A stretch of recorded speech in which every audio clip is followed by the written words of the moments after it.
I guess no one reads the VGC rules anymore. That cheating is so accepted and so rampant in the VGC community that no one has the time to download the rules. Like, it's a quick Google search away, and they just go to video game rules and formats. So what am I talking about now? Well, we have this tweet coming out of Cybertron. 2-0 start at Oregon Regionals, but shouldn't have won the last one. My opponent had shiny Tapu Koko, which meant auto game loss, sad face. And then there's a response, so it's still not legal. Yeah. Anyone that has read the rules would know that shiny Tapu Koko is not legal under any case for VGC. Yes, as per the rules doc, apparently shiny Koko isn't legal for US events and results in a game loss with removal of Koko from the team. Now, this is actually concerning to me on several levels. Is this 2-0 as in 2-0 match score or 2-0 game score? If it's a 2-0 match score, then that means it got past the auto hack check, and it also got past the first round before someone identified that the shiny Tapu Koko was hacked. And I wonder if apparently means that Cybertron didn't know about it, or if he's trying to bash the rules. Either way, that seems a little concerning right there. And this is why I have a problem with quote-unquote legal Tapu Koko events, that if it's cloned, still hacked, still not a legal Pokemon. If it's a PK Hex that gets past the hack check, still not a legal Pokemon. This is why I think that the hacking and giveaway community is predatory, because one, you're like kind of mainstreaming the idea that hacking is okay, but then it's also getting players punished. That this person either received it, like it's kind of a mixed bag. That if this player intentionally received this as a hacked Pokemon, knowing that it's hacked, knowing that it's an illegitimate event, then they tried to enter with it, yeah, then they deserve the game loss. I think they 100% deserve to be banned from competitive play for the season if they are caught with an illegal Pokemon at any times. I don't think the rules are strict enough, but also it could be the other way around. That, okay, what happens if someone thinks that they are getting a legal, legitimate Tapu Koko and everyone else is saying it's okay, so they use it honestly, that they go, hey, I'm going to bring this at regionals because I can use it at regionals, and then they get punished because of that, because they've been misinformed. That's this misinformation that is hurting players on Pokemon legality. The Pokemon Company is also at fault. They are not being clear about their rules. They are not being clear about their customer support. That if someone asks this question and then the support gives them a vague answer and then they end up getting a game loss or worse, that's really shitty of the company to do that. That's so bad. This is the situation that we're in. And we're actually seeing it apply right now, that everyone kind of backlashed on my Tapu Koko. That they were, like, people were literally giving away hacked Tapu Koko in spite of my video about hacked Tapu Koko. That's how scumbag these people are. That's how messed up the hacking community is and childish all this is. And now it's actually having impact in the game and just causing even more issues with this mainstream idea of hacking. This is why the Pokemon community is falling apart right now. And we're actually seeing it happen right here. And this is why I feel it's an issue. Like, no one's reading the rules. Majority of players at Worlds using hacked Pokemon. Nothing being done about it. And then it just kind of gets worse from here. And no one puts in the information anymore. Like, no one does research with Pokemon. That's like the sad thing, that no one understands egg moves, no one understands ball legality, no one understands the mechanics behind a legal Pokemon because they're just being spoon-fed Pokemon legality while also given hacked illegal Pokemon no matter what. I say this every time hacking comes up. Legal, legit, illegal. Biggest load of crap ever. Those terms are meaningless. There's illegal and there's legal. Cloning, illegal. PK Hex, say has like realistic stats, you know, has achievable EVs, IVs, realistic moves, nothing that is unachievable for that Pokemon. But if it was modified, if it was created by any program, if it was not caught, hatched, and obtained through in-game means, illegal. This is true on the Battle Spot. The Battle Spot rules say only obtainable through in-game means. The Pokemon rules say only obtainable through in-game means, no modifying or anything like that. So the people have like lost touch with the rules so much, and now we're actually seeing it happen. And even the judges, they don't seem to care unless it's like pressured on them. Maybe Cybertron did know that these shiny Pokemon are like against the rules because he's actually looked into the rules because he's a more experienced VGC player.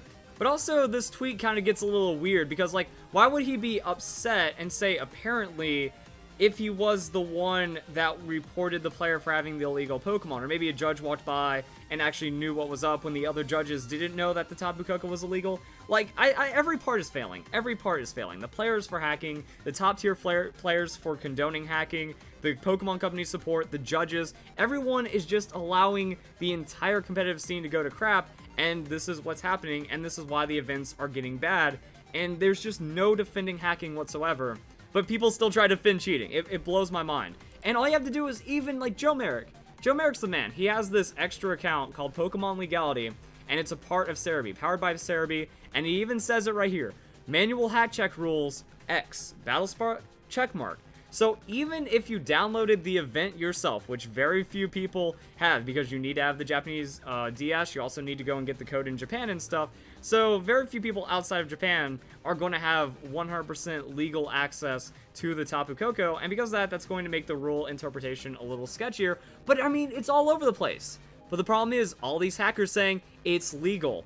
The cheaters that are trying to spite the people following the rules because they can't get caught. Like, the Pokemon competitive community has truly become a lawless land. That, you know, if you knew that you could not get punished for robbing a bank, I wouldn't put it past these people to actually go and commit crimes because their morality means nothing to them.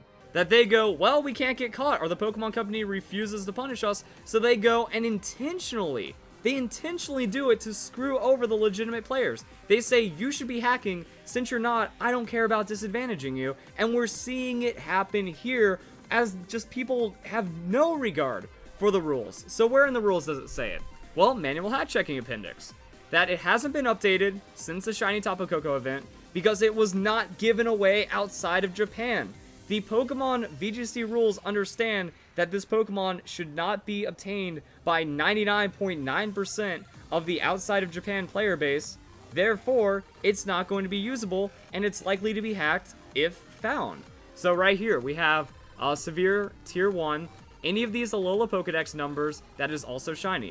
285, 288, 293, 299. Now, one thing I don't understand is how the auto hack checking can't catch any of these things. Like, if it's a legendary or mythical Pokemon and it has a fighting type hidden power, the game should be able to read that. Same with hidden abilities that are not obtained through normal gameplay.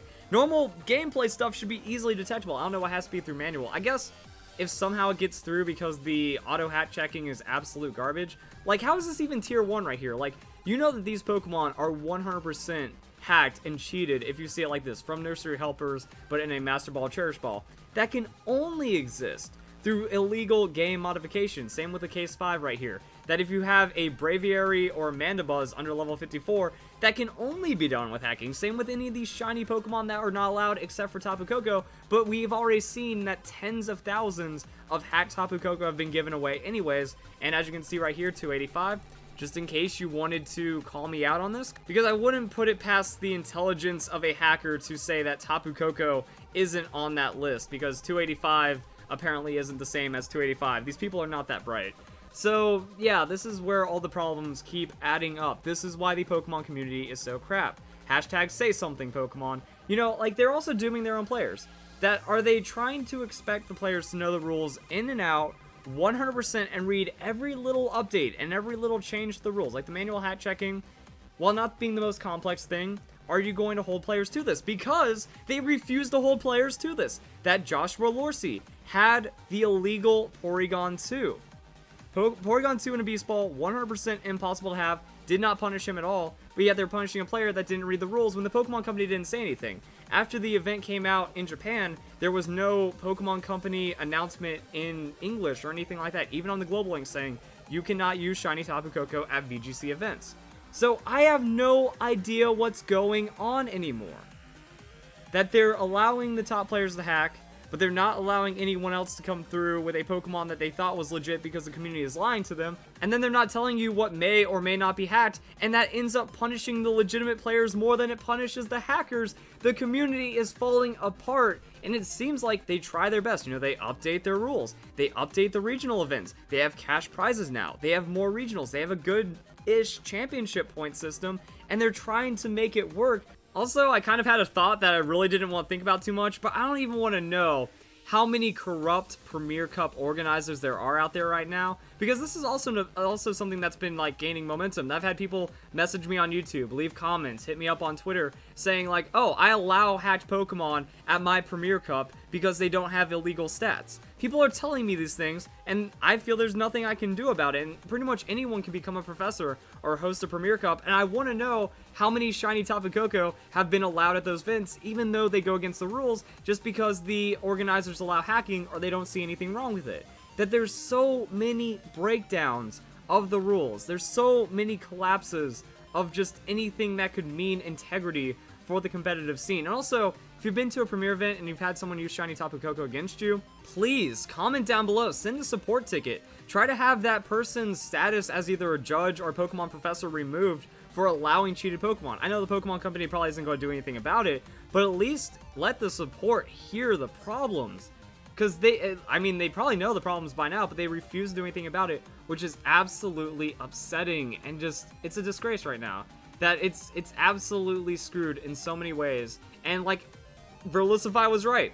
I hate being this right, that the Pokemon Company refused to do anything, and the problems become tangible. That we see players getting banned because of this spite against legitimacy. I don't understand how it's gotten that bad, to where the hacking players are out to get the legitimate ones. That the cheaters have more power than the non-cheating players, and are doing it to such an extent where it's causing punishment to happen when the Pokemon Company refuses to punish people. It is that bad right now. And it blows my mind. So, hope you guys, I'd say enjoy the video. Don't enjoy this video. It's garbage. Hacking problems. I don't even know where Cybertron stands on this either. So yeah, there we go. Hope you all enjoy the video. Hope you all have a nice day. Thank you very much for watching.